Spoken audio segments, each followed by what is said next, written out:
Meet Joe. He loves to play football. He trains well every day and plays a match every weekend. Then the coronavirus swept in, and overnight, Joe could no longer play football. This upset Joe, and now he gets miserable and is very bored, not seeing his teammates and playing the one thing he knows he is good at. Joe's parents are worried about his mental health and well-being. He has stopped taking care of himself and doesn't come out of his room much and seems to game a lot. Usually, if Joe gets down, he goes out to football, and this seems to do the trick. He bounces back and he is fine again. Now, with no sign of sport returning, Joe and his parents are starting to panic about his future. He feels lost and is getting very depressed. Joe's inspiration to train just isn't there. His energy levels have plummeted and he has become argumentative and stressed. Then one day, Joe's friend Sam told him about a revolutionary new approach to feeling better, even when situations are challenging. He introduced him to a 3 principles mind coach called Anna. Joe's curiosity and disbelief made him check it out. What do you mean human beings have resilience and creativity inside, no matter what? It certainly doesn't feel like that to me. Anna asked Joe to consider, what are you not doing right now because you feel bad? That's easy, he said. I would be out at the park, keeping fit on the ball, creating a whole heap of moves, probably 3 or 4 times a day, loving it. What's stopping you, Joe, right now, doing that? Joe responded, but not so quickly. I don't know. Well, because I'm not in a good place because of this coronavirus. So let me get this right, Joe. If you were in a good place, you'd be out there doing the things you love. I would, he said. My name's Denise Holland and I'm Anna in the story, and Joe is my character.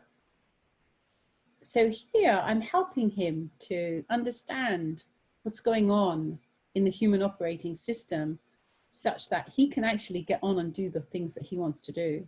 Because at the moment, he is troubled by lots of thinking, and that's preventing him from going out and training. So what I did in the conversation was I asked him how often he feels that low and that bad during the day. And at first he said all the time. And I asked him again, well, hang on a minute. Do you go for a walk? Do you walk the dog? Do you have a shower? And he said, yeah, of course. I said, well, do you feel anxious and down during those times? And he said, no. And then I asked him, what do you make of that? And he started to get reflective. And he started to see, well, yeah, of course, there are times in the day where I feel better. I don't feel low all the time. That's interesting. I said, yes, and the coronavirus, the thing that you're blaming, is still happening the whole time. And he got really quiet. Yeah, you're right. So that's strange.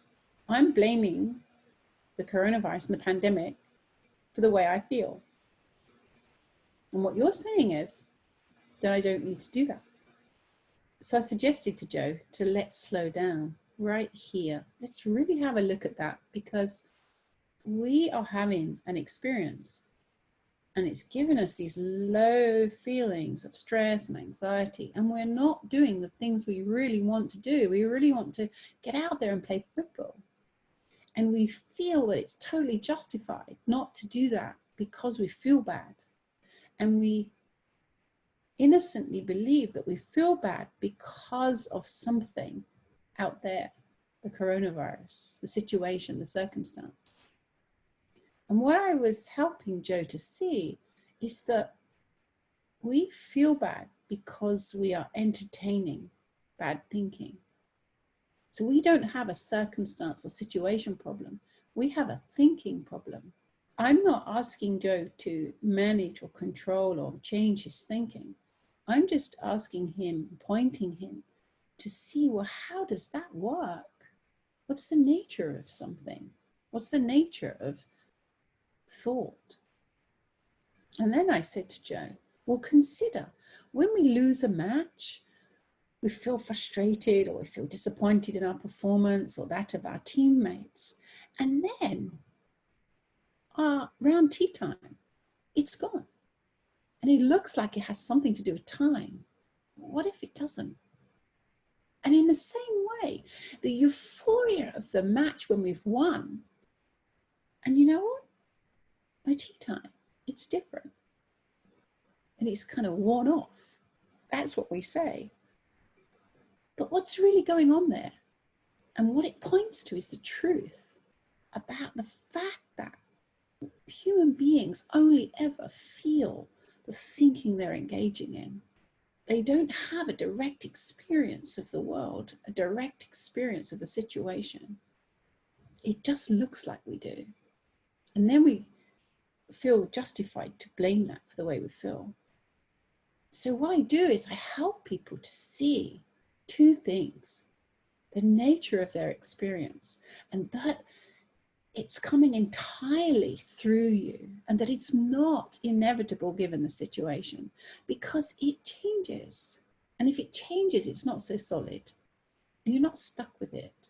And then when we see that, it opens us up to our creative potential, this incredible resilience inside of us that allows us to have a fresh new idea. It allows us to be compassionate with ourselves and to be understanding with others. And it's such a long way from the traditional tools and techniques that we need to apply to our thinking to get any relief from them. No.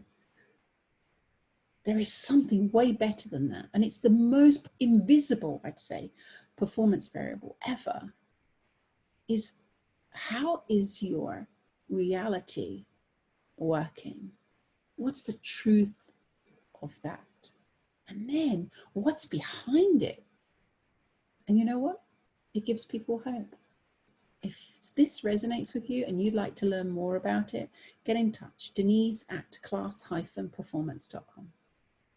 Thanks for listening.